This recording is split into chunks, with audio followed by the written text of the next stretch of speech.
বাইরে যদি এভাবে বৃষ্টি পড়ে আর তার সঙ্গে যদি থাকে নাইট শিফট ডিউটি, তাহলে সত্যি মনটা আরও খারাপ হয়ে যায়। কিছু করার নেই, নাইট ডিউটি যেতেই হবে।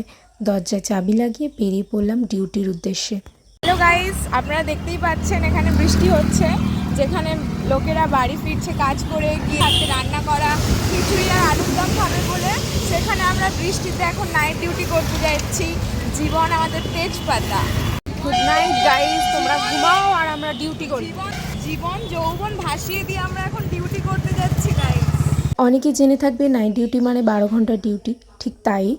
রাত 8টা থেকে শুরু করে তারপরের দিন সকাল 8টা পর্যন্ত। আর যদি হয় এরকম ঝমঝমিয়ে বৃষ্টি, তাহলে এই ঠান্ডা ওয়েদারে কার ইচ্ছা করে নাইট ডিউটি করতে, কিন্তু কিছু করার নেই, করতে তো হবে। আর এইদিকে বৃষ্টিতে ভিজতে ভিজতে মোজাও ভিজে গেছে, ড্রেসটাও ভিজে গেছে বলতে গেলে প্রায়। এখন সাইন করে ঢুকে পড়লাম ওয়ার্ডে।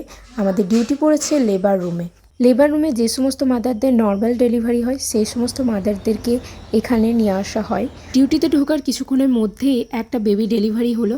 তারপর আমরা দুজনে মিলে চা খেয়ে নিচ্ছিলাম। লেবার রুমে ডিউটি চলাকালীন কিন্তু আমাদেরকে অনেক হাইজিন মেনটেন করতে হয়, নাহলে কিন্তু মাদার এবং বেবি দুজনেরই ইনফেকশন হয়ে যাওয়ার ভয় আছে। তারপর দুই বান্ধবী মিলে গল্প করতে করতে চা খেলাম, কারণ হাসছিলাম এই কারণেই যে এই যে বিস্কুটের কৌটোটা দেওয়া হয়েছে, সেই কৌটোটাতেও লেখা ছিল স্টেরাইল বিস্কুট।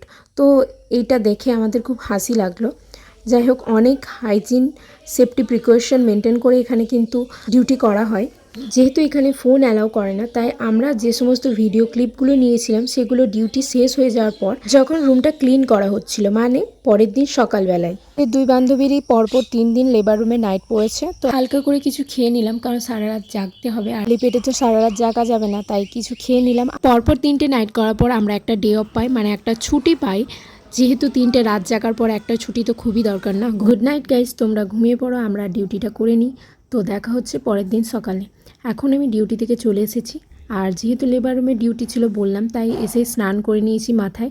এখন আর কি জামা কাপড়গুলো মিলিয়ে নেব, তারপর একটু খাওয়া দাওয়া করে রান্না করে ঘুমিয়ে পড়ব, কারণ ঘুমটা খুবই দরকার। টাটা।